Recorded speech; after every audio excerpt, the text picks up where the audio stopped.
Takraf is a global player. We mostly offer engineer solutions and equipments and various other services as well for the mining industry. And we also offer to the extended other industries as well, apart from mining, like the power, cement, and bulk terminals and the likes of it. So, and it's a 300-year-old company, so we are doing the centenary year in the sense that, yeah, it is a milestone year for us. So, about 3 centuries of innovation and trust, and like the expertise, we bring it to the mining industry. In terms of the product line, we have sort of 4 focal areas. One is mining systems. Then we also do the bulk material handling systems, mineral processing, and the aftermarket support service, which is across the board. So yeah, and yeah, I mean, in major 2 brands. There is Takraf, which is on the bulk material handling side, and the Dalco, which is on the solid liquid separation side. I've been attending mining Indabas ever since I've been, in the company. It gives you a bit of a broader perspective, talking to, the peers in the industry and, sort of looking at the industry from different viewpoints, right? You talk to the end user, you talk to the EPC or EPCMs, we talk to the investors, the mining consultants or process consultants.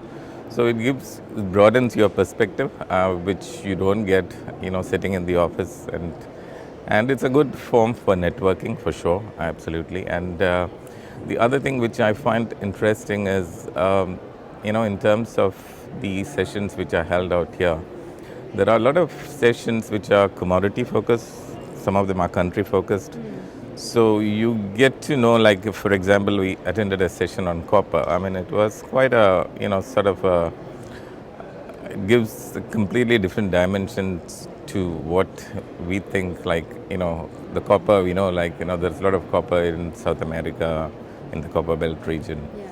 But in terms of the grade, it's a completely different scenario. And some of them, one of the topics of discussion was the ESG objective, which is driving these days, in a big way.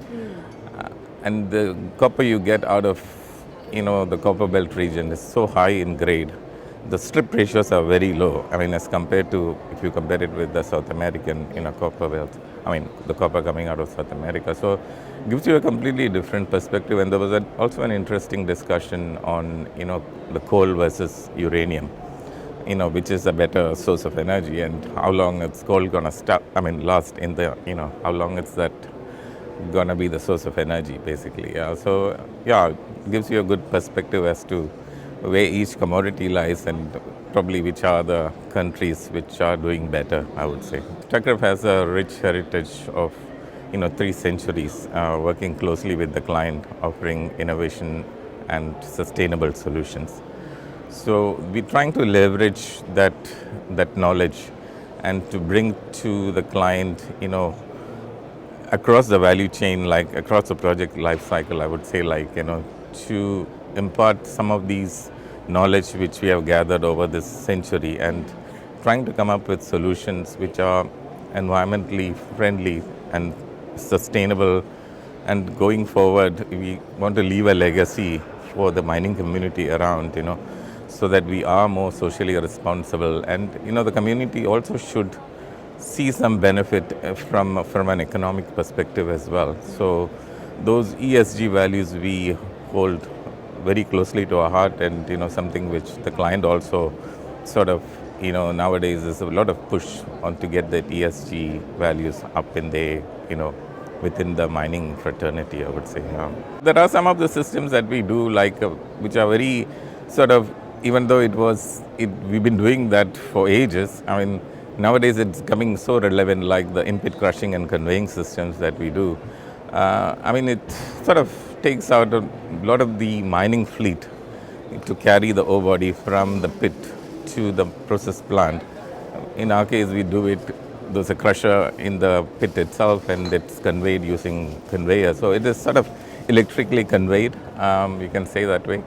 And on the tailing side as well, I mean, we also do this dry stack tailing systems as a complete solution, which is also leveraging our expertise in the settling, dewatering, conveying, and dumping. So we've been doing that since ages. I mean, each vertical, but we put it together now because dry stack is a more sort of a responsible way of getting the tailings into a dump or tailing storage facility as compared to a wet route, which poses a lot of risk for the community around it. And there's been a lot of dam failures of late. So more and more mines are sort of pushing that agenda to move from a wet route to a dry route. So yeah, something which we've been trying to. And there are a lot of other equipment systems that we do, trying to get it in terms of energy efficiency, in terms of leaving a carbon footprint. Very mindful of what we are doing, basically. Yeah. One of the takeaways, from this Mining Indaba 2025, I saw a lot of interaction. I mean, which was there previously, also the public-private partnership. Earlier, it was more on the energy sector. Now, I think the countries within Africa are sort of mindful that maybe there is a value proposition in beneficiating the ore within the country and maybe producing something, like maybe 10 years from now, we might have a lithium battery factory or maybe hydrogen electrolyzer or somebody making hydrogen in a bigger way. I think there is a push to that. But if it could be done on a public-private forum or in that, sort of initiative, I think it would gather more momentum than, leaving everything for the government.